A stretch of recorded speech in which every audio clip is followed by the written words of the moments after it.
Hello, Year 8s. This is the first lesson of the Python programming course. To begin with, let's open up the program that we're going to be using for today, which is called Phony. Just start typing Phony into your search bar at the bottom of the screen and run the program. And it will look like this when you open it up. So let's just go through the different elements of this program before we get started. So first of all, you see this big white space here. This is where we can write our code. So we can type in here. There are a couple of things to note about this section. The first one is it numbers each line of our code. And you can see here I've got 1, 2, 3, 4 so far because I have 4 lines of code. This is useful because sometimes when we have errors in our code, the program will tell us where the error is and we can quickly find that line of code and fix it. The other thing is it color codes things for us. So different elements will be color coded. And we'll get into that more as we go throughout this course. The next section down here, which is titled shell, this is our command line. So the command line shows our code running. Sometimes the user will be able to interact with the command line as well, in the case that we want to ask the user a question and it types something in.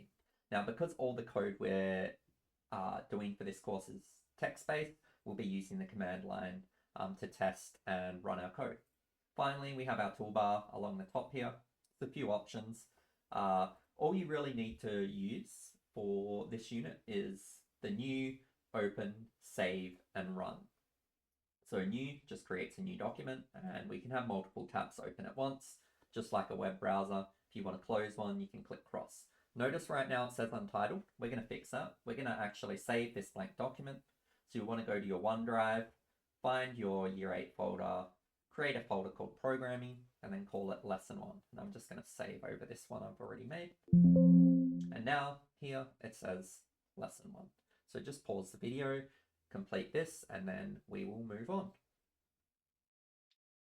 All right, so the next step is for us to actually read about functions. So you'll notice that there is also a document available on Sector below this video, and I recommend you read through that document and read about functions, but I'm just going to briefly describe them here. It's better that you read it and understand them in full detail though. A function is a piece of code written to carry out a specific task. So you're going to be using a variety of different functions to complete the tasks for this unit. And the first function we're going to learn about is called the print function. So whenever we type a function into our code editor, Phony will know it's a function because it's built into Python. So it will actually change the color of the text. And in this case, it turns purple. So our functions will turn purple. Now, whenever we use a function, we must always follow it with parentheses, which are these two brackets. And you'll notice they'll turn blue. So it just makes it a little bit easier when writing our code to make sure that we've called a function correctly. And the brackets are blue just so they stand out a little bit. So inside these brackets, some functions require additional information to execute their task. In this case, print will output a message to the command line. And it does require additional information. And that additional information is the message. So it's a tradition to output Hello World as your first program when learning a new programming language. So we're going to do that. We're going to say print Hello World. You don't have to do this yet. I'm just going to run through it. And I'm going to run this code. And you'll notice it runs the code. This purple arrow here is telling us it started running. And this one here is telling us it's finished running. And you'll notice it's output hello world on my command line. Now, you may have noticed I've done something a little bit interesting here. I've put these two quotation marks around the word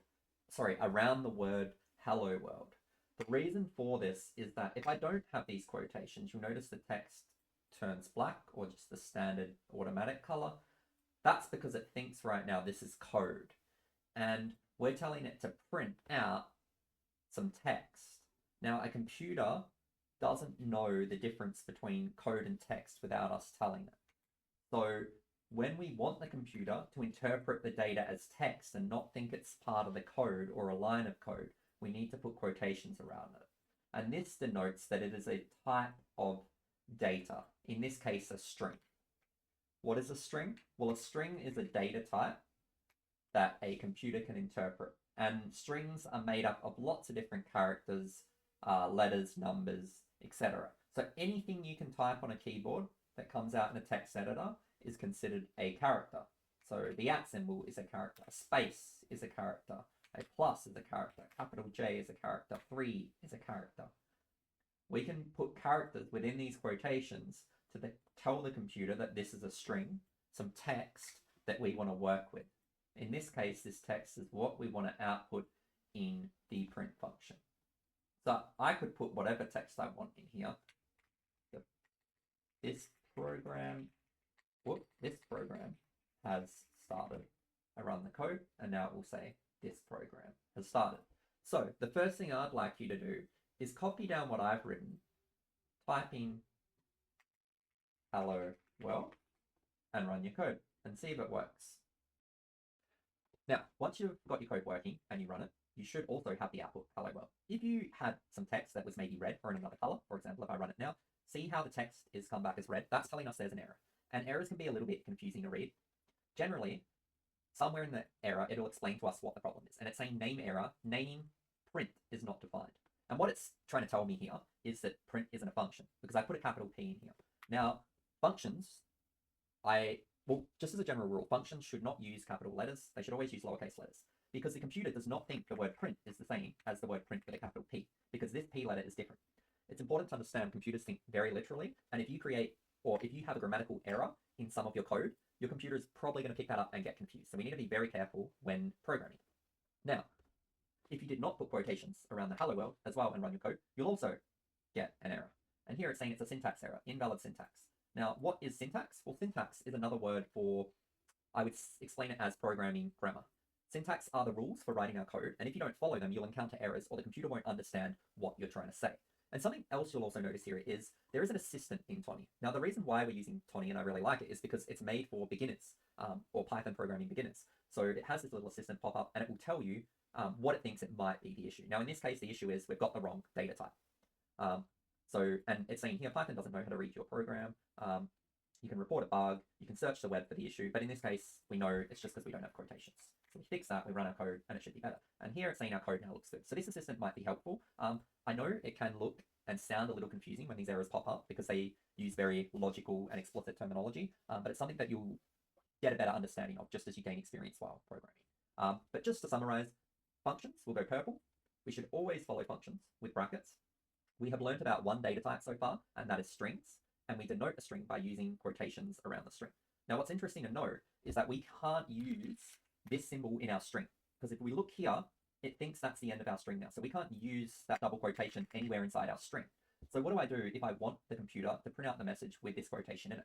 Well, I can substitute those double quotations for single quotations and then include a double quotation in my message. So it doesn't matter which one we use, as long as the first and last one are the same.